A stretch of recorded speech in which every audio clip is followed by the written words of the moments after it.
Donc là, nous sommes arrivés à Irafo Village, qui est un des villages qui fait partie de la coopérative HOAC, des producteurs de café. Et nous sommes bien entourés, comme toujours en Papouasie. Et nous sommes avec le président de la coopérative. Hello, Mr. President. Daniel, how are you? Good morning, I'm all right. Thank you. And how are you? Very good, thank you. So maybe if you can introduce us to yourself and the cooperative and the way of life here and coffee cultivation. Yeah, my name is Daniel Kine, and I'm the chairman of Highlands Organic Agriculture Cooperative. For short, we say HOAC. Right here, we are in Irafo village. That's one of the villages in the program area. And our cooperative was formed in 2005. That was when it got officially registered with the Cooperative Society's unit of the country. And we got 2,600 growers in the co-op. And we are glad we are in Irafo village now. Yeah. So can you explain us a bit how it's organized, for example? Like this Mumu place? Yeah. This is a typical, if you look around, it's a typical village setting of PNG Forest village, and in the highlands especially, when you come to the highlands, this is sort of house you see and the people around here. So people live in their little communities, in their little clan, and they stay together and they care about one another's affairs, and they live as a group. So if one person in the village has a problem, then it becomes the whole village's a problem, and they address it collectively.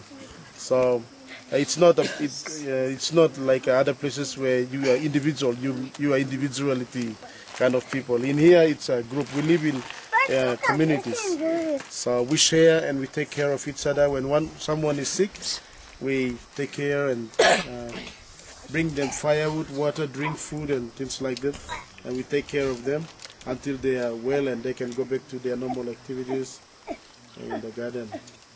So this is Irafo village, and maybe I can show you some of the things, activities we do around here. Sure. In Irafo. Yeah. We'll take you to the Mumu place. Over here we got a place that's got stones. We got these little stones, pebbles, in the hole here. And these stones were collected from the river, and they've been brought here. And what happens to this stone? These stones are used for cooking, and it's like a pressure cooker. So they bring the firewood and they heat up the stone. And then put the stone into the hole. And there's two ways of making mumu. One, you can set up the fire in the hole and then put the stones on top, and then when it lights and everything, the charcoal and ashes goes down, you pull out the debris and the stone and everything is in the hole. Another method of mumu is doing separate fire, and then you heat up the stone from there and then you bring it down to the hole.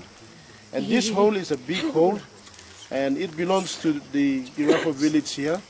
So when they have like when they want to make feast, or when there is a funeral or a wedding that must take place, or something big, a big event that must take place here, they all bring their food and then they make mumu. And mumu is the local way of, we call it a mass catering. We can cater for this mumu hulia. This size can cater up to 150 to 200 people. So you could see that a lot of people can be taken care of. So it's for village parties. Somebody will buy a lot of food and cook it here and offer it to the different villages around. That's right, yeah. So we bring in food from the garden. We buy fresh meat from town. We bring it here and then they cook. They cook in this mumu hole here.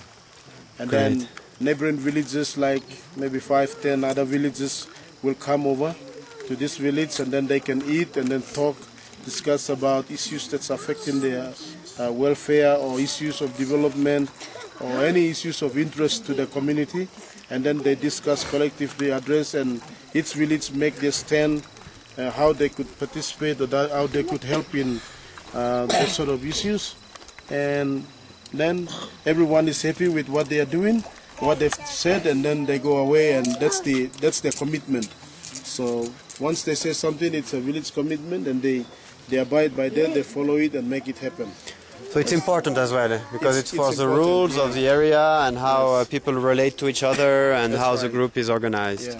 Yeah. In our society, we are Melanesian culture, so a lot of decisions and is made through consensus. So everyone in the community must agree. Men and women, every one of us must agree on certain things. And once everyone agrees, it becomes a resolution for the community. So that's the one they carry, and they make it happen. Yeah. And if one person is not happy, then he still is always opposing that idea. So it may be a good idea, but it will not still work because of one or two people. So everyone in general must agree. Consensus is very important here. Very important. Yeah.